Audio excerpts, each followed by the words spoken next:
Okay, today we're going to quickly talk about PPI, no not that PP, and why it's almost completely useless. And I say almost because it does technically have one use case you might want to pay attention to when you're purchasing displays. Now, the reason why we're going to be talking about this today is because I see a lot of big brains out there discussing PPI and why you should buy this display over that display based on the amount of pixels per inch. And yes, that's what PPI stands for, not your PP. So if you're going out to purchase a display and you're watching reviews, you will see a lot of reviewers talk about PPI, and sometimes I will talk about it as well, but typically it actually isn't a very useful way of talking about displays, and here's why. Now, the main thing when it comes to displays and clarity that you're gonna wanna pay attention to is the resolution. So the total resolution is just way more important than the PPI. The total megapixel count determined by the vertical and horizontal pixel count is what determines the actual amount of detail in the image.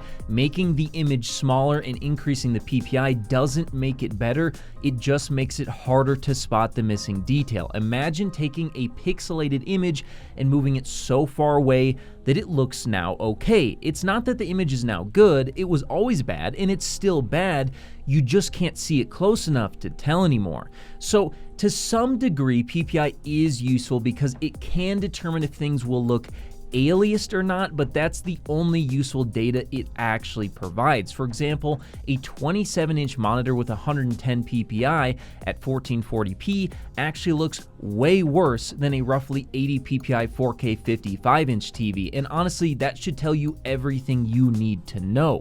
Again, the resolution is just way more important because sure, there's more pixels per inch on that smaller screen, but the overall detail on that smaller screen is way lower because the resolution is lower. Now, the one situation that I will give to you where PPI does technically matter to some degree is if you're talking about two displays of the same exact resolution. Now, if they are both 4K, for example, and one's 55-inch and one is 32-inch, to a degree, the 32-inch will technically look a little bit better because you won't notice the aliasing or pixelization as much if you're at a similar-ish distance between the two displays. But realistically, you probably will be further away from that larger panel so that it can be in a more reasonable size of your vision. So even then, it's kind of arguable about how useful PPI really is because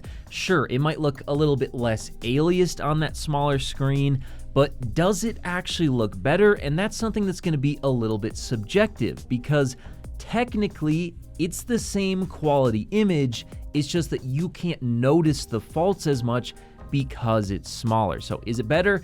It's really going to depend on what you think technically. So that's why I say that PPI really isn't a very useful metric when it comes to talking about displays. And if somebody tells you that, for example, like I mentioned earlier, a smaller 1440p display looks better than a larger 4K display, they probably don't really know what they're talking about, as that's very clearly not true. And if you just looked at the two, you would see immediately why that's not true. I can tell you immediately after using a smaller 1440p monitor versus a larger 55-inch screen at a similar distance, yes, the larger 55-inch screen with the 4K resolution looks way more clear and way more detailed, and no matter how large or small you make that 4K display, that will always be true unless you get so small that you can no longer tell the difference. And at that point, your issue isn't the resolution or the PPI, it's just that your display is way too small and you need a larger display. So that's why I don't really believe PPI really matters,